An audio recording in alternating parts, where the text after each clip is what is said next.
저는 제 자신을 소개할 때 이렇게 소개를 합니다. 저는 행복한 목사입니다. 이렇게 소개를 합니다. 저는 생각하면 생각할수록 그 하나님의 은혜가 너무나 놀랍고 너무나 감사한 거예요. 그 너무나 감사해서, 그래서 너무나 행복한 거예요. 어떻게 행복해 보이지 않습니까? 예. 나는 행복하다. 여러분, 이것은 굉장히 중요합니다. 굉장히 중요해요. 저희 형제교회를 방문하는 분들이 예배 후에 로비에서 이렇게 대화를 나누다 보면 이렇게 저를 격려하면서 이런 말씀들을 하세요. 목사님, 성도들의 얼굴빛이 다르네요. 목사님, 이렇게 생동감이 있네요. 그리고 어떤 분은 또 이렇게 인사를 하더라고요. 목사님, 이 교회는 살아있네요. 제가 그때 죽어있는 교회가 있다는 사실을 알았어요. 여러분, 얼굴빛이 다른 것 같고 생동감이 있고 그리고 뭔가 살아있는 것 같고, 왜 그럴까요? 중요한 원리가 하나가 있습니다. 그 중요한 원리가 하나가 있어요. 그게 뭔지 아십니까? 여러분, 담임 목사가 행복하면 다 행복한 거예요. 한 리더가 어떤 생각을 가지고 있고 어떤 마음을 가지고 있느냐가 너무나 중요한 거죠. 그렇지 않겠습니까? 여러분, 가장이 집에 들어오는데 인상 쓰고 들어오면 아이들이 재밌게 놀다가도 그 얼굴 보고 슬금슬금 다 피하게 돼 있는 거예요. 자기 방으로 다 피하게 돼 있는 거예요. 왜? 괜히 옆에 있다 폭탄 터질까 봐 여러분 다 피하게 되는 것 아니겠습니까? 한 리더가 어떤 그러한 세계관을 가지고 있느냐, 이게 너무나 중요한 거예요. 여러분, 패배의식에 사로잡혀서, 그래서 원망과 불평의 언어를 쏟아내면 그 공동체는 다 그저 그렇게 되고 마는 거예요. 그러나 창조의 하나님, 역사를 주관하시는 하나님, 그 승리의식을 가지고 하나님의 말씀을 선포할 때 여러분, 그 공동체에 새 역사가 일어나는 것이죠. 제가 목사이기 때문에 하는 말이 아니라 이게 너무나 중요한 말이기 때문에 제가 여러분에게 말씀을 드려요. 여러분의 목사님을 행복하게 해드리세요. 행복하게 해드리세요. 행복하게 해드린다는 말은 무슨 말입니까? 목사님을 사랑한다는 거죠. 목사님을 사랑하는 여러분 최고의 표현이 뭐겠어요? 목사님을 사랑하는 최고의 표현은 목사님을 위해 기도한다는 거죠. 목사님을 위해 기도하는 거예요. 하나님, 우리 목사님 영육간에 강건하게 하여 주시고, 하나님 말씀을 펼칠 때마다 계시의 영을 허락하여 주셔서 하나님의 말씀을 온전히 깨닫게 하여 주시고, 그리고 그 하나님의 그 말씀을 담대하게 전하게 하여 주옵소서. 여러분, 그럴 때 선포되는 말씀을 통해 하나님의 음성이 여러분의 심령에 들려오는 거예요. 말씀을 받는 여러분이 살아나는 거예요. 여러분, 말씀을 전하는 여러분 목사님을 위해 여러분 기도하십니까? 여러분 기도하십니까? 그렇지 않으면 여러분의 신앙이 병들게 되어 있어요. 왜? 말씀이 들려오지 않기 때문에 그래요. 그래서 말씀을 전하는 목회자를 위해 기도한다는 것, 이것은 너무나 중요한 거예요. 내가 어떤 생각을 가지고 사느냐. 여러분, 어제의 생각이 오늘의 나를 만들었고, 오늘의 나의 생각이 나의 내일을 만들게 되어 있는 거예요. 그렇기 때문에 여러분, 더러운 생각은 버리세요. 더러운 생각은 버리세요. 그랬더니 또 묻는 분이 있더라고요. 아니, 목사님, 생각도 내 맘대로 못합니까? 여러분, 맘대로 하지 마세요. 아무렇게나 생각하지 마세요. 여러분, 나쁜 생각을 품으면 안 되는 거예요. 올바른 생각을 품으세요. 올바른 생각. 교회에 대한 생각도 무엇입니까? 교회에 대한 생각도 어떤 생각을 가지고 있어야 돼요? 우리 교회, 내가 함께하는 교회, 좋은 교회다. 아멘입니까? 전주 산돌교회는 좋은 교회예요. 좋은 교회예요. 아니, 여러분, 완벽한 교회가 어디 있겠어요? 내가 함께하는 교회, 내가 섬기는 교회는 좋은 교회다. 여러분, 이 생각이 있어야죠. 이 믿음이 있어야죠. 그리고 무엇입니까? 지금도 좋지만, 우리 교회 지금도 너무 좋지만 앞으로 5년 뒤, 10년 뒤 이보다 더 좋을 수 있다 이거예요. 이보다 더 좋을 수 있는 교회. 하나님께서 우리 교회를 어떻게 더 구체적으로 좋게 할지는 내가 잘 모르지만, 그러나 이보다 더 좋을 수 있는 교회에 대한 이 믿음과 이 꿈을 가지고 함께 손잡고 찬양하며 전진하는 것이죠. 여러분, 그렇기 때문에 이 올바른 생각을 갖는 것이 너무나 중요한 거예요. 그저 패배의식에 사로잡혀서 열등감에 빠져서 그저 비교의식 가운데 여러분 사로잡혀 있으면 안 되는 거예요. 저 사람은 똑똑한데 왜 나는 이렇게 멍청한가? 저 사람은 잘생겼는데 왜 나는 이렇게 못생겼나? 여러분, 잘생기고 못생겼다는 것은 지극히, 그 기준은 지극히 주관적이에요. 주관적. 여러분, 못생기지 않았습니다. 아멘입니까? 네, 못생기지 않았어요. 네, 얼굴이 좀 자유분방해서 그렇지, 좀 리버럴해서 그렇지, 여러분 못생긴 거 아니에요. 네. 저 사람은 롱다리인데 왜 나는 숏다리인가? 아니, 여러분, 다리가 길어야만 멋있고 아름답습니까? 여러분, 다리의 길이는요 땅에 닿기만 하면 돼요. 땅에 닿기만 해요. 네. 여러분, 창조의식을 가져야죠. 창조의식. 하나님이 나를 창조하셨다. 하나님이 나를 창조하셨어요. 네. 이 창조의식을 가져야죠. 네. 그리고 하나님이 말씀하세요. 너는 택한 족속이요 왕같은 제사장이라. 하나님이 나를 향해 말씀하는 거예요. 왕같은 제사장이라는. 여러분, 제사장이라는 게 뭡니까? 하늘을 땅에 연결시키는 사람 아닙니까? 하나님을 여러분 이 세상 사람들 가운데 연결시키는 여러분 그러한 여러분 영적 제사장이라는 사실. 하나님이 우리를 그렇게 창조하셨어요. 디자인하셨어요. 하나님이 우리를 어떻게 만드셨습니까? 여러분, 우리의 마스터이신 하나님께서 우리를 마스터피스로 창조하셨어요. 걸작품으로 창조하셨다는 거예요. 여러분, 걸레가 아니라 걸작품이라는 거예요. 하나님이 나를 그렇게 창조하신 거예요. 하나님이 나를 창조하셨다는 사실은 여러분, 나를 향한 하나님의 꿈이 있는 것이죠. 나를 향한 하나님의 꿈이 있는 거예요. 그래서 하나님께서는 여러분 창세기 12장에 보면 아브라함을 부르세요. 아브라함을 부르세요. 그러면서 아브라함에게 뭐라고 말씀합니까? 너는 고향 친척 아비집을 떠나라 그래요. 고향 친척 아비집을 떠나라. 그러면서 뭐라고 말씀을 하세요? 내가 너로 큰 민족을 이루고 내가 너의 이름을 창택케 하고 내가 너를 복의 근원으로 삼겠다 하시면서 하나님의 꿈을, 하나님의 비전을 말씀하세요. 창세기 12장 3절에 뭐라고 말씀합니까? 내가 너로 말미암아 모든 민족이 복을 얻게 될 것이다. 아멘. 하나님께 말씀을 하세요. 네. 여러분, 우리가 그 하나님 앞에 우리가 이렇게 헌신한다 그러지 않습니까? 하나님, 내가 주님을 위해 열심히 일하겠습니다. 내가 주를 열심히 섬기겠습니다. 여러분, 그렇게 우리가 인간의 언어로 표현을 하는데요, 사실은요 내가 하는 게 아니에요. 내가 하는 게 아니에요. 하나님이 하세요. 하나님이 하세요. 하나님이 뭐라고 말씀하세요? 내가 너로 큰 민족을 이루고 내가 너의 이름을 창대케 하고 내가 너를 복의 근원으로 삼겠다. 하나님이 나를 통해 그렇게 하시겠다는 거예요. 내가 할 일은 무엇입니까? 내가 할 일은 고향 친척 아비집을 떠나는 거예요. 고향 친척 아비집이라는 게 뭐예요? 내 익숙한 삶이라는 거죠. 내 중심적인 삶이라는 것이죠. 내 중심적인 삶, 내 익숙한 삶에서 떠나라는 거예요. 나 중심의 삶에 안주하지 말라는 게 안주하지 말라. 여러분, 안주하지 마세요. 절대 안주하지 마세요. 왜? 안주하면 술이 따라 나오고 망하게 되어 있어요. 그래서 안주하면 안 되는 거예요. 네. 여러분, 신앙생활이라는 게 뭡니까? 믿음이라는 게 뭡니까? 나 중심에서 떠나 어디로? 하나님의 꿈을 향하여. 그 하나님의 꿈이 뭐예요? 나로 말미암아 모든 민족이 복을 얻게 될 것이다. 아멘. 나를 통해 그 하나님 나라가 이루어지는 거예요. 하나님 나라가 이 땅에 실현되어지는 거예요. 여러분, 예수 그리스도를 믿음으로 구원받았다고 하는 사실은 하나님 나라가 내 삶에 임했다는 것이죠.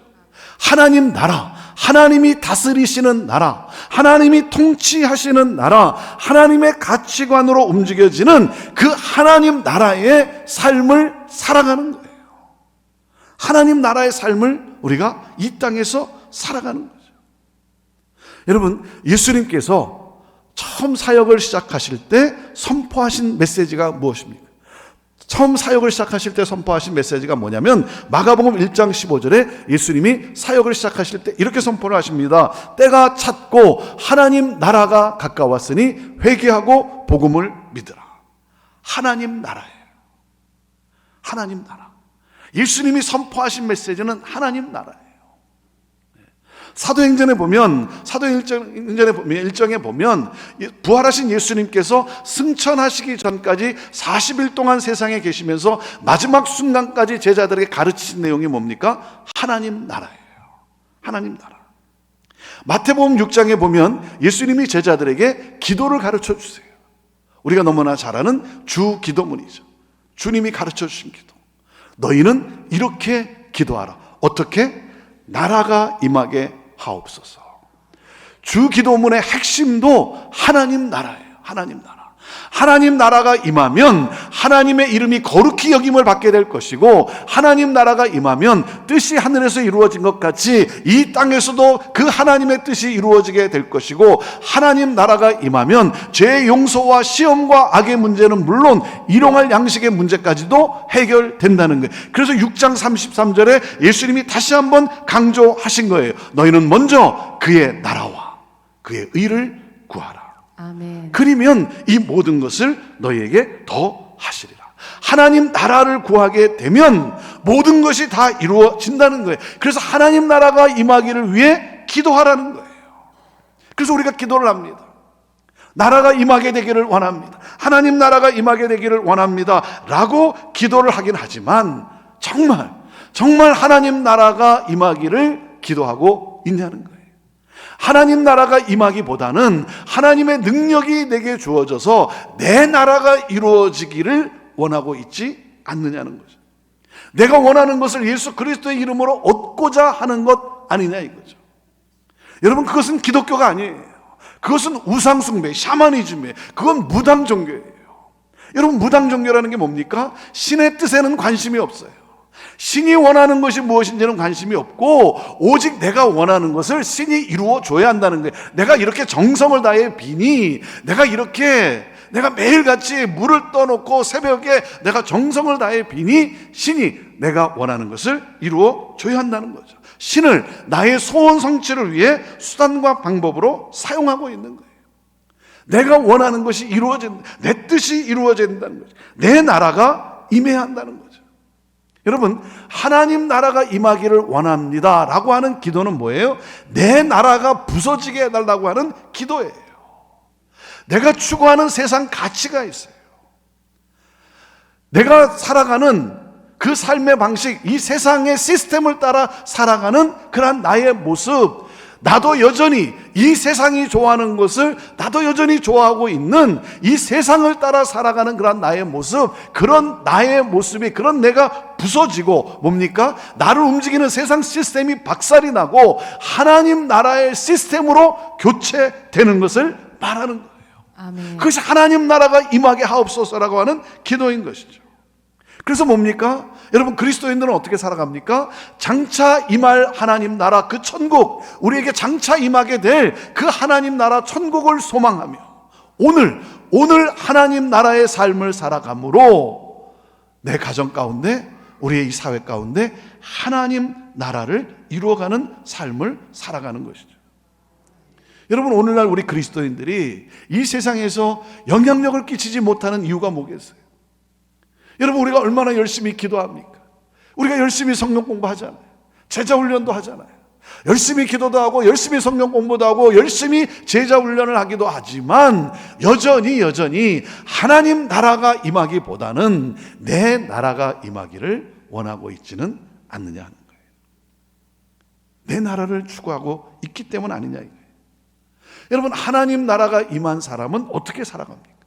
하나님 나라가 임한 사람은, 하나님 나라, 그 천국이 임한 사람은 아무 자격 없는 나에게 나를 구원해 주신 그 하나님의 은혜에 감사하며 그 은혜를 흘려보내는 삶을 살아갑니다. 여러분, 나는 누구였습니까? 무가치한 존재 아닙니까? 아무런 보잘것없는 그런 나를 위해 예수 그리스도께서 찾아오셨어요. 여러분, 신기하지 않습니까? 여러분, 놀랍지 않아요? 아니, 내가 무엇이길래 하나님이 나를 찾아오시냐 이거예요. 나를 찾아온 것만도 감사한데, 나를 대신해서 내 죄를 속량하기 위해서 내 대신 십자가에 달리신 거예요.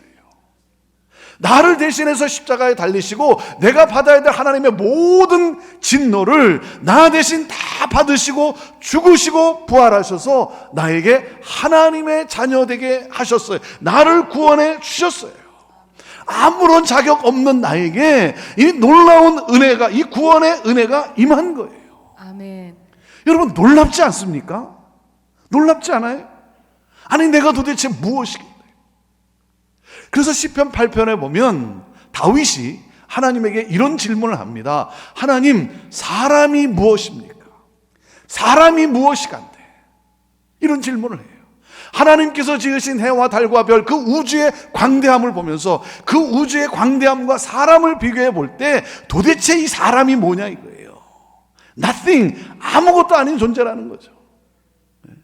하나님이 지으신 그 우주의 광대함과 사람을 비교할 때 이 아무것도 아닌 이 사람, 그런데 하나님, 사람이 무엇이길래 주께서 저를 생각하시고 인자가 무엇이길래 주께서 저를 찾아와 주십니까? 너무나 놀라운 거예요. 너무나 놀라운 거예요. 그것도 놀라운데 하나님이 뭐라 그러세요? 하나님이 그런 나에게 이 세상을, 하나님이 창조한 우주 만물을 다스리는, 여러분, 그 사역을 나에게 맡겨주신 거예요. 이 세상을 다스리고 이 세상을 구원하는 사명을 나에게 주신 거예요. 나를 구원해 준 것만도 내가 너무 황송한데, 나를 통해, 나를 축복의 통로로 이 세상을 살리고 이 세상을 축복하고 이 세상을 구원하는, 만물을 다스리는, 섬기는 그 놀라운 사역을, 사명을 나에게 주신 거예요. 아멘. 그래서 다윗이 뭐라고 합니까? 주님, 하나님, 주의 이름이 어찌 그리 온 땅에 아름다운지요. 어찌 그리 온 땅에 그 장엄하신지요. 너무나 위대한 거예요. 너무나 위대한 거예요. 네. 여러분, 놀랍지 않습니까? 네. 좀 이렇게 한번 놀래보세요. 놀래보세요. 와, 놀라워요. 좀 놀래보세요. 네. 여러분, 늙어간다는 게 뭔지 아십니까? 늙어간다는 게 뭐냐면, 뭐겠어요? 늙어간다는 것은 감탄이 줄어들어가고 있다는 거예요. 감탄이 줄어가고 있으면 여러분 늙어가고 있는 거예요. 네. 저는요, 생각하면 생각할수록 이 하나님의 은혜가 너무나 크고 놀라운 거예요. 아니 도대체 내가 무엇이길래? 내가 무엇이길래? 네. 오늘도 제가 이 자리에 서서 여러분들에게 말씀을 전할 수 있다는 아니 내가 도대체 무엇이길래 이 놀라운 특권이 나에게 주신 거예요. 네. 얼마나 감사하죠. 네. 저는요, 제 설교를 들어주는 성도가 있다는 사실에 너무나 감사해요. 너무나 감사해요. 그리고 기도를 요청하는 성도가 있다는 사실에 너무나 감사해요. 목사님이 오셔서 저를 위해 한번 기도해 주시면, 목사님이 저희 비즈니스에 오셔서 한번 기도해 주시면, 아니 여러분, 목사가 무슨 능력이 있습니까? 하나님이 하시죠. 하나님이 하세요. 그런데 목사님 오셔서 한번 기도해 주시면, 네, 기도를 요청하는 성도가 있다는 사실에 너무나 감사해요. 안 그렇겠어요? 제가 한번 안수하며 기도하겠습니다 그러는데, 목사님이 안수하며 기도한들 뭐가 되겠습니까? 차라리 내가 내 손 머리에 얹고 기도하고 말지. 그러면 얼마나 참 비참하겠어요. 한번 이렇게 운전하고 가는데 갑자기 한 생각이, 질문이 제 머릿속에 딱 떠오르는 거예요. 그 질문이 뭐냐면, 내가 어떻게 목사가 됐지? 하는 질문이었어요. 내가 어떻게 목사가 됐을까? 그 질문과 함께 답이 딱 주어지는데요. 답이 뭔지 아세요? 답이 딱 주어지는데 그 답이 뭐냐면, 교회 안 나갈까 봐 목사가 됐더라고요. 네. 신앙생활 잘 안 할까 봐 목사가 됐더라고요. 하나님께서 나를 당신의 사람으로 만들고자 목사라고 하는 직분까지 허락하시면서 나를 인도하시는 하나님의 놀라운 은혜더라고요. 은혜. 아니 여러분, 목사가 무슨 탁월함이 있어서 목사가 됐겠습니까? 무슨 그럴 만한 자격이 있어서 목사가 됐겠어요? 나를 당신의 사람으로 만들고자, 나를 살리고자 그 직분까지 허락하시면서 인내하시며 나를 이끌어 가시는 하나님의 놀라운 은혜더라고요. 여러분, 직분은요, 여러분, 나를 살리기 위해서 하나님이 주신 거예요. 아멘. 내가 목사로, 장로로, 권사로, 집사로 여러분 어떤 사역이 내게 주어진 것은, 여러분 생각해 보십시오. 내게 그럴 만한 자격이 있어서 여러분 그 직분이 주어졌냐 이거예요. 내게 그럴 만한 공로가 있어서 여러분, 나에게 그럴 만한 의가 있어서 여러분 그 직분이 주어졌냐 이거예요. 그렇지 않아요. 그렇지 않습니다. 나를 살리기 위해서, 나를 그런 사람으로 만들고자 하나님이 그 직분을 허락해 주신 거예요. 그 아멘. 사역을 나에게 맡기신 거예요. 나를 살리고자. 하나님의 은혜예요. 하나님의 은혜.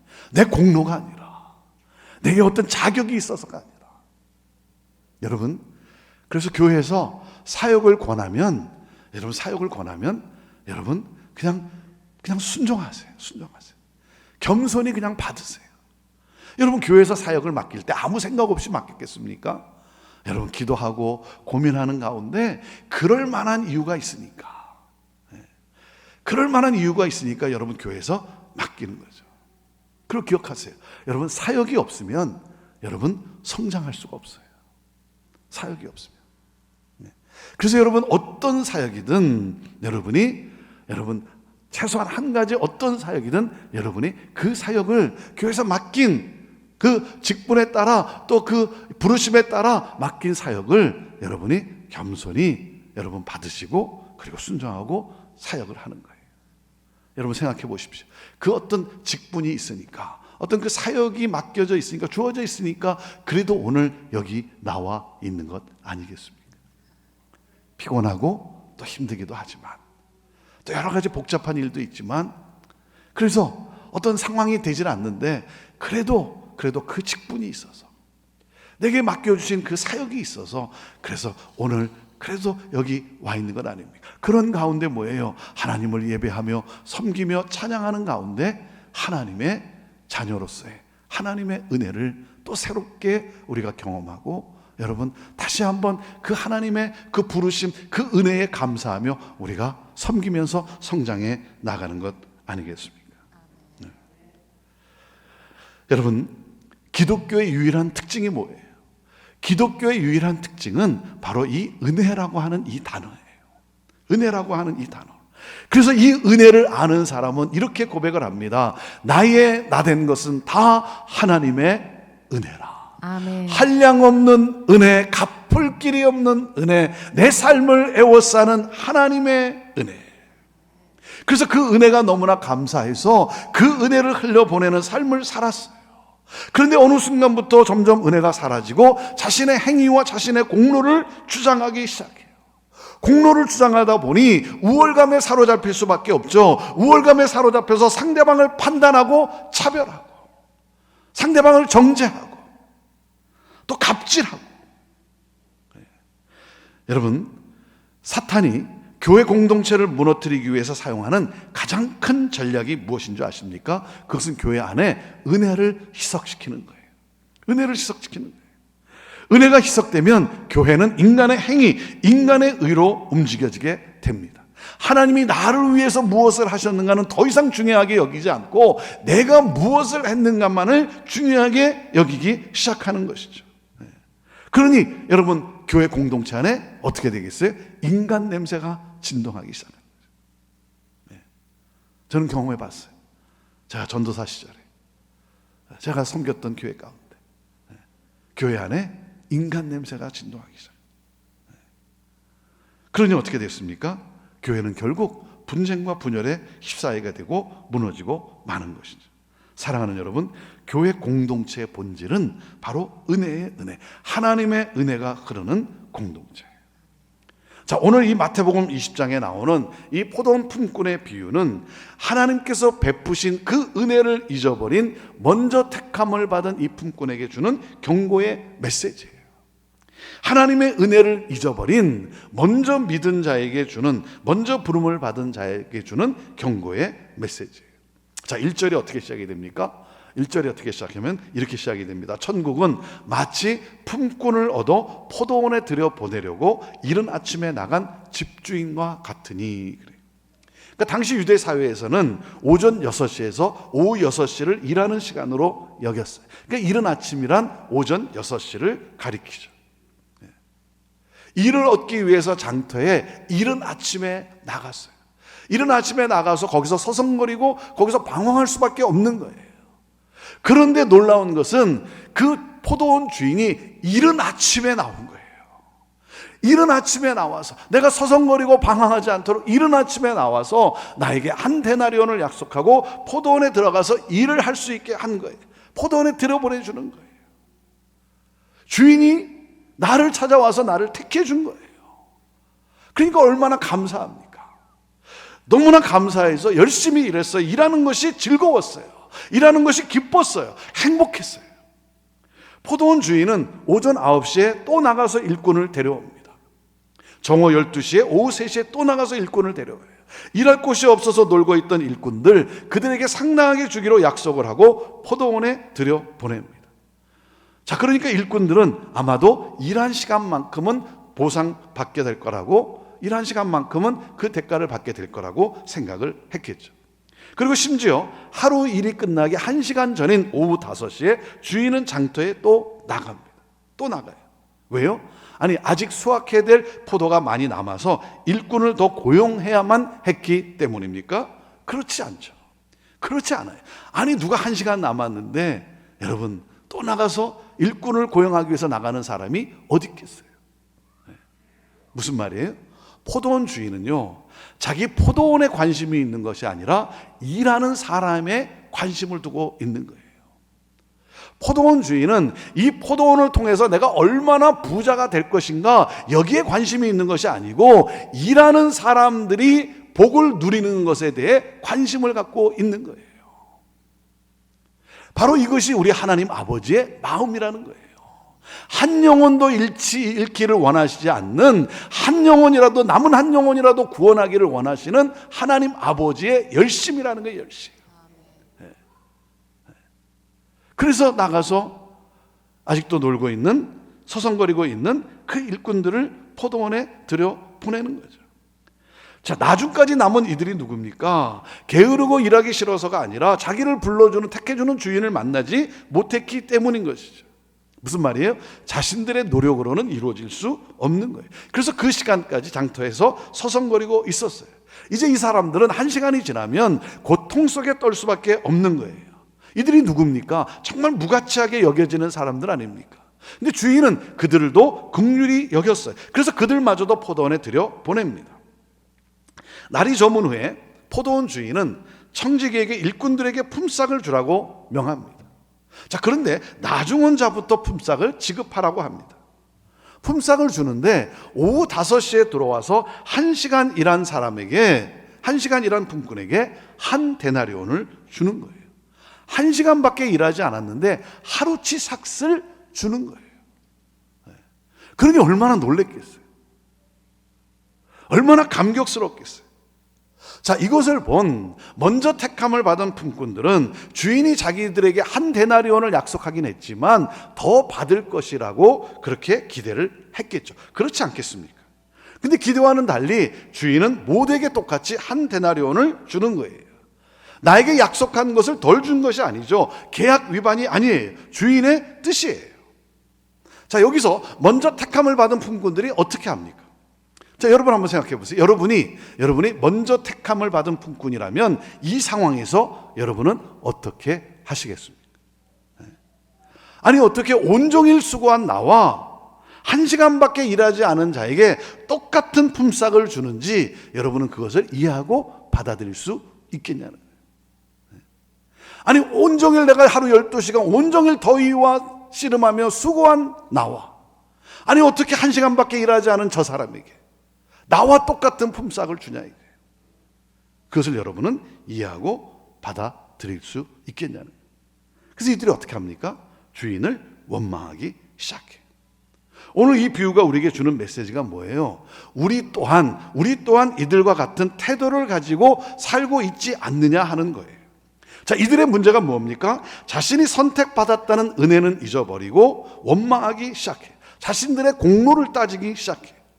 이들은 주인의 선함을 악하게 보았어. 이것이 문제. 이들은 하나님 나라의 원리를 이해하지 못하고 있어요. 이 하나님의 은혜의 원리를 이해하지 못하고 있어요. 이 먼저 택함을 받은 이 품꾼의 원망은 뭐예요? 공평함이라는 기준 때문인 것이죠. 1시간만 일한 사람과 종일 12시간 더위를 견디며 수고한 나에게 똑같이 한 데나리온의 품삯을 주느냐, 이건 공평하지 않다는 거죠. 이 공평함은 세상이 중요하게 여기는 가치. 아니 어떻게 저 사람에게 나와 똑같이 한 데나리온을 주냐 이거예요. 하지만 주인은 모두에게 똑같이 한 데나리온을 지급을 했어요. 이것이 은혜예요. 여러분, 한 데나리온은 한 가족이 하루 먹고 지내는데 꼭 필요한 비용입니다. 하나님이 공평하게 1시간 일한 사람에게 1시간에 해당되는 삭스를 주었다고 한다면 여러분 그 사람과 그 가족은 여전히 필요한 것을 채우지 못한 채 고통 속에 지내야만 하는 거예요. 주인은요 모두의 필요를 채워 주었어요. 이것이 은혜예요. 이것이 바로 하나님 나라의 통치 원리라고 하는 사실이에요. 저는 오늘 이 밤에 여러분들이 이 하나님 나라의 이 통치 원리, 하나님 나라의 이 은혜의 원리를 여러분이 분명하게 이해할 수 있게 되기를 바라요. 자, 한번 생각해 보십시오. 나는 다른 사람보다 더 많은 일을 했으니까 더 큰 상급을 받아야 한다. 여러분 그렇습니까? 그런 곳이 여러분 천국입니까? 많이 하면 더 많은 상급을 받고 조금 하면 덜 상급을 받고 여러분 그런 곳이 천국이냐 이거예요. 저는 이런 말도 들어봤어요. 어느 분이 천국을 딱 갔더니 하나님 나라 천국을 딱 가보니까 주를 위해 열심히 일한 사람은 어디에 살고 있대요? 어디에 살고 있대요? 큰 맨션 같은 집에 살고 있대요. 주를 위해 조금 일한 사람은 어디 살고 있대요? 계집 같은 조그만 집에 살고 있대요. 주를 위해 열심히 일한 사람은 큰 면류관을 쓰고 있고 주를 위해 조금 일한 사람은 뭘 쓰고 있대요? 개털 모자를 쓰고 있더래요. 천국에서는 여전히 개가 순환을 당하는 것 같아요. 여러분 그런 곳이 천국입니까? 그런 곳이 천국이냐 이게요. 여러분 절대 그렇지 않죠. 절대 그렇지 않아요. 여러분 천국은요 절대 행복을 누리고 절대 만족을 누리는 곳이지 격차가 있는 곳이 아니에요. 차이가 있고 우열이 있는 것이 아닙니다. 그것은 천국의 원리가 아니에요. 그것은 세상 나라의 가치고 세상 나라의 기준이에요. 이 공로주의가 여전히 교회 안에 판을 치고 있다는 거예요. 자, 오늘 이 비유를 통해 우리가 기억해야 될 것이 뭐냐면 첫째 이겁니다. 첫째, 하나님 나라는 불공평한 나라라는 사실을 기억해야 돼요. 하나님 나라는 불공평한 나라다. 여러분 일한 만큼 보상이 주어지는 것이 공평이라면 천국은 결코 공평하지 않아요. 1시간 일한 사람이 12시간 일한 사람과 똑같은 품삯을 받습니다. 공평하지 않아요. 근데 여러분 이것이 바로 하나님의 은혜예요. 하나님의 은혜는 공평하지 않습니다. 왜요? 하나님이 공평하게 대하셨다면 나는 지옥에 갈 수밖에 없어요. 하나님이 공평하게 대하시면 여러분 우리는 지옥에 갈 수밖에 없어요. 하나님의 은혜는 놀라워요. 왜? 이 불공평의 최대 수혜자가 바로 나잖아요. 나잖아요. 이 불공평의 최대 수혜자가 바로 나 아닙니까? 나 같은 죄인을 천국에 들어가게 하신 이 불공평한 하나님 나라, 죄인인 나를 의롭다라고 여겨주는 이 불공평한 하나님 나라, 여러분 이것이 은혜예요. 이것이 은혜. 나는 이 은혜에 감사할 뿐이지 불만이 없어요. 사랑하는 여러분, 이것이 바로 하나님의 공평함이에요. 하나님 나라의 공평함이에요. 아멘. 우리가 기억해야 될 것은 무엇입니까? 이 불공평한, 여러분, 이 불공평의 최대 수혜자가 바로 나라는 사실을 여러분 잊어서는 안 되는 거예요. 내가 그 은혜를 받은 것 아닙니까? 아무 자격 없는 나. 자, 둘째, 우리가 기억해야 될 것은 무엇입니까? 부름을 받은, 택함을 받은 것 자체가 은혜라고 하는 사실을 기억해야 돼요. 우리가 누구였어요? 장터에서 일을 줄 주인을 기다리는 사람이었어요. 아무 일이 없어서 방황할 수밖에 없는 그러한 우리들, 주인이 나를 불러주지 않으면, 주인이 나를 택해주지 않으면 고통 속에 살아갈 수밖에 없는 그런 나예요. 그런데 주인이 찾아와서 나를 불러주었어요. 나를 택해주었어요. 은혜가 임했어요. 은혜가 임했어요. 무슨 말이에요, 여러분? 천국은 하나님이 나를 불러주셔서 들어가는 곳이지, 하나님의 은혜로 들어가는 것이지, 나의 의가 아니라는 사실에, 나의 공로가 아니라는 사실에, 하나님의 전적인 은혜라고 하는 사실이에요. 아멘. 내가 예수 그리스도를 택한 것이 아닙니다. 주님이 나를 찾아오신 거예요. 그리고 주님이 나를 택해 주신 거예요. 아멘. 여러분, 예수님께서 내 인생의 문제를 해결해 주기 위해서 나를 찾아오셨어요. 자, 우리가 기억할 것은 무엇입니까? 내가 주님을 일찍 만났다면, 주님이 나를 일찍 택해 주셨다면, 일찍 내 인생의 문제가 해결됐기 때문에 뭐예요? 감사해야죠. 감사해야죠. 그리고 무엇입니까? 주님이 나를 일찍 택해 주었다면 내가 다른 사람들보다 주를 위해 내가 좀 더 일을 할 수 있게 되었어요. 감사해야죠. 감사해야죠. 내가 다른 사람들보다 주를 위해 조금이나마 더 일을 할 수 있게 된 이 사실에 내가 감사해야죠. 여러분, 부름을 받은 것, 택함을 받은 것 자체가 은혜라는 사실을 기억해야 합니다. 그렇지 않으면 우리 또한 먼저 택함을 받은 이 품꾼과 같이 원망에서 벗어날 길이 없는 거예요. 자, 그리고 마지막으로 우리가 기억해야 될 것은 무엇입니까? 이거예요. 우리는 하나님의 은혜 안에서 한 가족이라는 사실이에요. 아멘. 한 가족이라는 사실. 여러분, 왜 주인을 원망합니까? 가족의식이 없어서 그래요. 형제의식이 없어서 그래요. 우리가 서로를 가족으로 여기면 여러분, 감사할 일 아니에요. 감사할 일이잖아요. 내 자식이 늦게 들어왔는데, 내 형제가 늦게 들어왔어요. 부모인 나는요, 내가 어떻게 대우를 받는가, 그게 더 이상 중요하지가 않아요. 늦게 들어온 내 자식이 어떻게 대우를 받는가, 그게 너무나 중요한 거죠. 늦게 들어온 내 형제가 어떤 대우를 받는가, 여러분, 그게 너무나 중요한 거죠. 그게 너무나 내 관심인 것이죠. 그런데 어떻게 됐어요? 주인이 똑같이 대우를 해주는 거예요. 감사하죠. 감사한 일 아닙니까? 여러분, 가족의식이 없으니까 자꾸만 비교하고 원망하는 거예요. 내가 내 형제로 여기질 않으니까, 내 가족으로 여기질 않으니까 자꾸만 비교하고 차별하고 판단하고 정죄하기 시작하고. 여러분, 가족의식이 있으면 서로를 대하는 마음이 어떤 마음이겠어요? 이런 마음 아니겠습니까? 내 형제가 늦게 들어왔는데, 내 형제가 1시간 남았는데 그 1시간밖에 일하지 못했는데 늦게 들어와서, 그러니 1시간 후에 1시간에 해당되는 품삯을 받게 될 텐데, 그러면 그것을 가지고 여전히 필요한 것을 채우지 못하고 고통 속에 지낼 수밖에 없을 텐데, 그러니 뭐예요? 마음이 짠한 거예요. 마음이 짠한 거예요. 그러니까 어떤 생각을 갖습니까?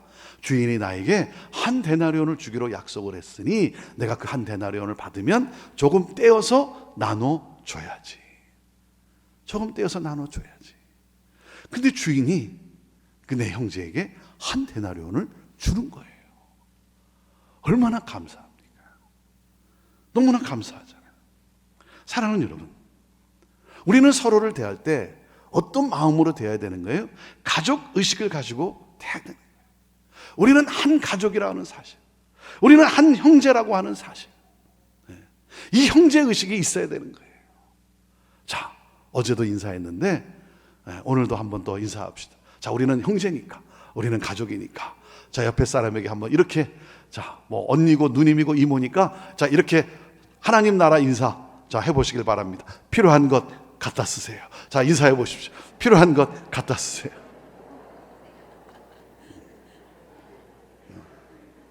여러분, 우리에게 뭐예요? 우리에게 하나님 나라가 임했어요. 그리고 우리가 느끼는 거예요. 우리는 한 가족이라는 거예요. 한 가족이에요. 그래서 말씀하시는 거예요. 우는 자와 함께 울고 기뻐하는 자와 함께 기뻐하는 거. 왜? 내 형제이기 때문에, 내 가족이기 때문에. 여러분, 이것을 놓치면 안 되는 거예요. 여러분, 우리가 누굽니까? 나는 누굽니까? 나는 누구예요? 저는요, 오후 5시에 부름받은 자예요. 오후 5시에 부름받은 자. 그냥 무가치하게 여겨지는 그런 나예요. 아무 자격 없는 그런 나. 그래서 일한 것도 별로 없고 받을 자격도 별로 없다고 느낄 뿐이에요. 그런데 과분한 은혜를 받았어요. 특별한 은혜가 임했어요. 그래서 할 말이 없어요. 그저 감사할 뿐이에요. 너무 감사한 거예요. 은혜 아닌 것이 아무것도 없는 거예요. 저는 그래서 좀 더 주의 일 하다가, 하나님의 은혜가 너무나 커서 내가 좀 더 주의 일 하다가 주님 앞에 섰으면 좋겠어요. 이 남은 1시간, 얼마 남지 않은 이 시간, 내가 주님을 위해서 내가 좀 더 주의 일 하다가, 내가 뭐 상급을 더 받기 위해서가 아니라, 내 어떤 공로를 인정받기를 원해서가 아니라, 나의 어떤 뭐 의를 드러내기 위해서가 아니라, 이 하나님의 은혜가 너무나 커서 내가 좀 더 주의 일 하다가 주님 앞에 섰으면 좋겠어요. 제가 5년 전에 건강검진을 받다가 제가 충격을 받았어요. 제가 한국에 나오면 건강검진을 받습니다. 미국에서 건강검진을 받지 않고. 한국이 너무 잘 돼 있거든요. 너무 잘 돼 있어요, 시스템이. 네. 그래서 5년 전에 건강검진을 받기 위해서 이제 병원에 가서 가운을 갈아입고, 그리고 이렇게 병실에 들어가서 그 침대 옆에 그 모서리에 이렇게 걸터 앉아 있었어요. 걸터 앉아서 이렇게 멍하니 이렇게 앉아 있었는데, 한 2, 3분 지난 다음에 이 간호사 자매가 이 차트를 들고 이렇게 들어오는 거예요. 그래서 간호사 자매가 이렇게 들어왔구나. 그리고 그냥 멍하게 이렇게 있는데, 잠시 후에 이 간호사 자매가 뭐라 그러냐면, 아버님 돌아 누우시죠, 그러는 거예요. 제가 깜짝 놀랐어요. 아버님 그러는데 여기 또 누가 있나 할 정도로 제가 깜짝 놀랐어요. 왜? 아버님이라는 단어는 내가 사용하는 단어였지 나한테 해당되는 단어가 아니었어요. 근데 한 번도 그렇게 생각해 본 적은 아니었어요. 근데 아버님 그러는 거예요. 제가 너무나 깜짝 놀랐어요. 그리고 가만히 보니까 제 큰아들보다 나이가 더 어린 것 같아요. 그리고 뭐 이렇게 존칭어로 이렇게 존경의 대상으로 아버님 뭐 이렇게 또 사용하기도 했겠죠. 그런데 하여튼 제가 충격을 받았어요. 네. 이제 얼마 남지 않았구나. 제가 충격을 받았어요. 사랑하는 여러분, 얼마 남지 않은 인생, 내일이 어떻게 될지 모르는 인생. 우리는 믿음으로 내일 약속을 하는 건 아닙니까? 믿음으로. 그렇잖아요. 오늘 잠자리에 들었다가 내일 아침에 다시 여러분 호흡하는 생명으로 일어나게 될 것이라고 하는 것 누가 장담하겠어요? 네. 내일이 마지막일 수도 있는 것이고, 네. 1년 뒤가 마지막일 수도 있는 것이고, 얼마 남지 않은 인생. 사랑하는 여러분, 어떤 삶을 살고 싶으세요? 내 나라입니까? 하나님 나라입니까? 내 뜻입니까? 하나님 뜻입니까?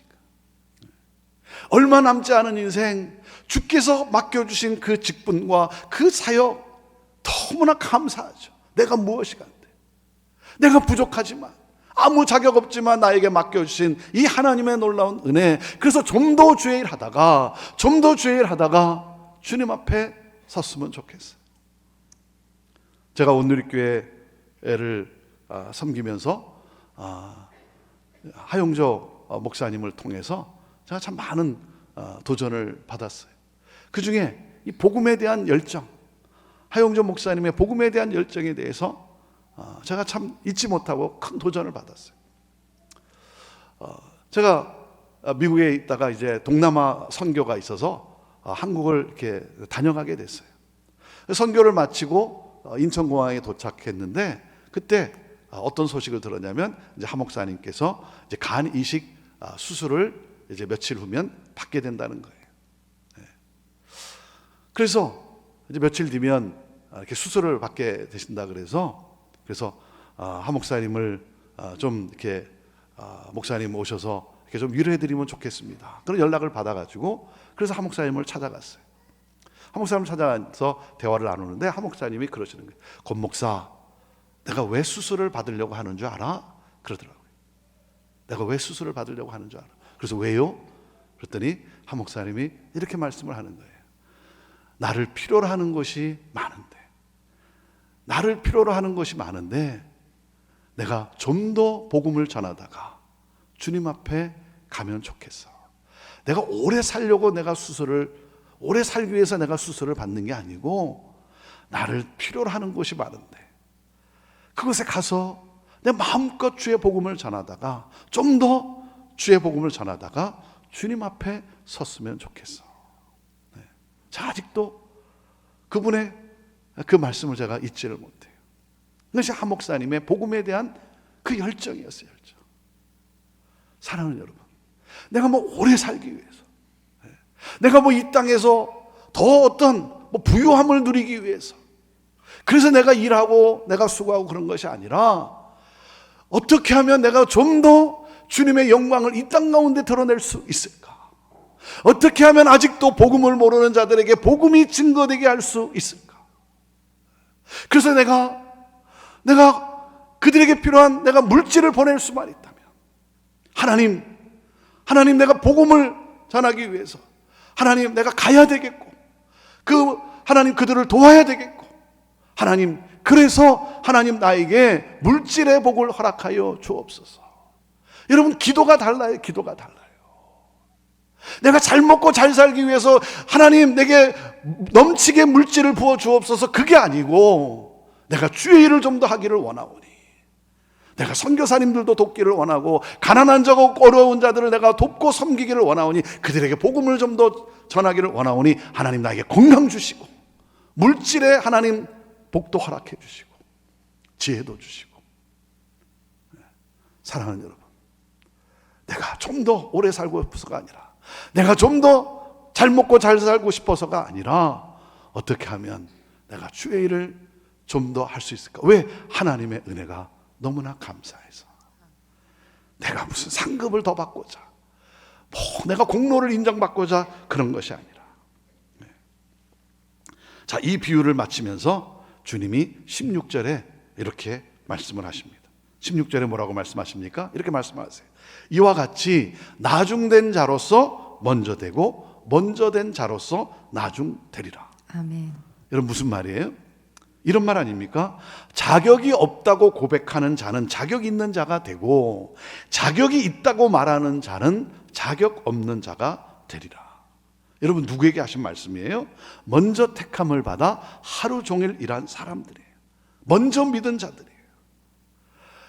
오늘 이른 아침 일찍 택함을 받아서, 먼저 택함을 받아서, 그래서 기쁨으로 감사함으로 일했어요. 일하는 것이 즐거웠고 행복했어요.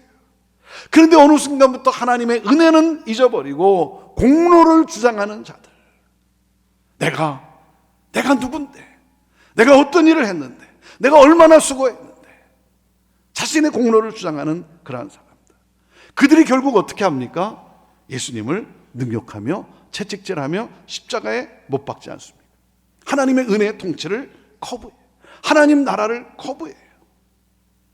그리고 공동체를 무너뜨려요.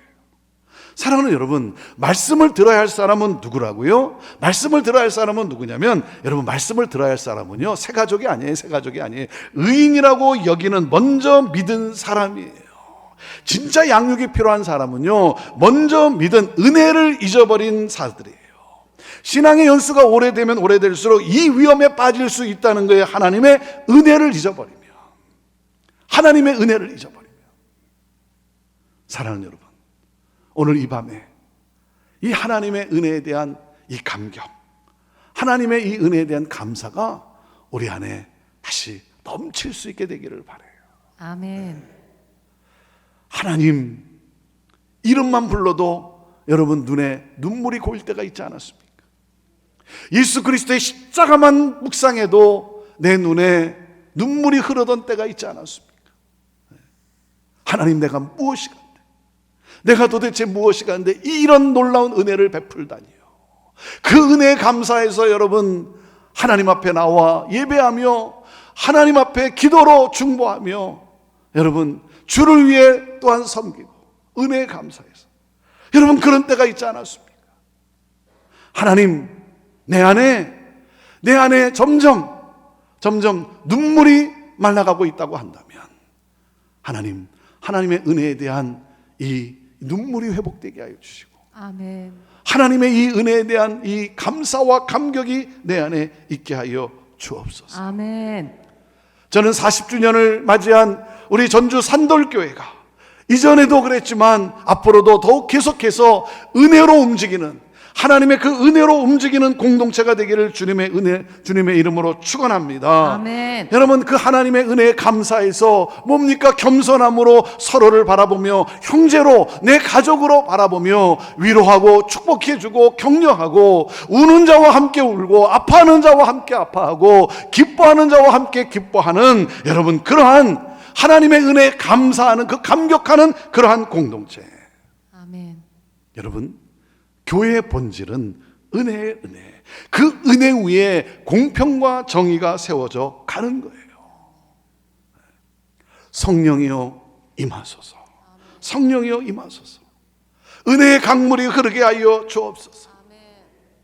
저는 여러분 때문에 여러분이 가는 곳에, 여러분의 가정에, 여러분의 가는 그 일터에, 그 사회에 여러분 때문에 그 하나님의 은혜가 흐르고 그 하나님 나라, 그 천국이 여러분 때문에 경험되어지는 여러분의 가정이요, 그리고 여러분의 그 일터의 현장이 되기를 주님의 이름으로 축원합니다. 아멘. 사랑하는 여러분, 모든 것이 다 주의 은혜 아닙니까? 아멘. 은혜 위에 서게 하여 주옵소서. 아멘. 하나님의 이 은혜의 강물을 흘러 넘치게 하는 그러한 삶이 되게 하여 주옵소서. 아멘. 하나님, 우리 40주년을 맞은 우리 전주 산돌교회가 하나님 다시 한번 이 은혜에 대한 감사와 감격이 넘치게 하여 주시고 함께 울며 함께 기뻐하며 하나님 힘들고 어려운 자들, 고통받는 자들을 하나님 바라보며 내 형제로, 내 가족으로 여기며 그들을 향해 다가가게 하시고 복음이 아직 전해지지 않은 곳에 땅끝까지도 하나님 달려가게 하여 주시고 나에게 부어준 이 놀라운 은혜를 그 은혜에 감사해서 섬기고 베풀고 나누는, 그러므로 말미암아 하나님 나라를 이 땅에 실현케 하는, 하나님 나라를 확장해 가는, 구원받는 자가 날마다 더해지게 되는 이 놀라운 역사, 하나님 이를 위해 우리를 앞으로도 계속해서 우리를 더욱더 힘있게 사용하여 주옵소서. 아멘. 모든 것은 다 주의 은혜입니다.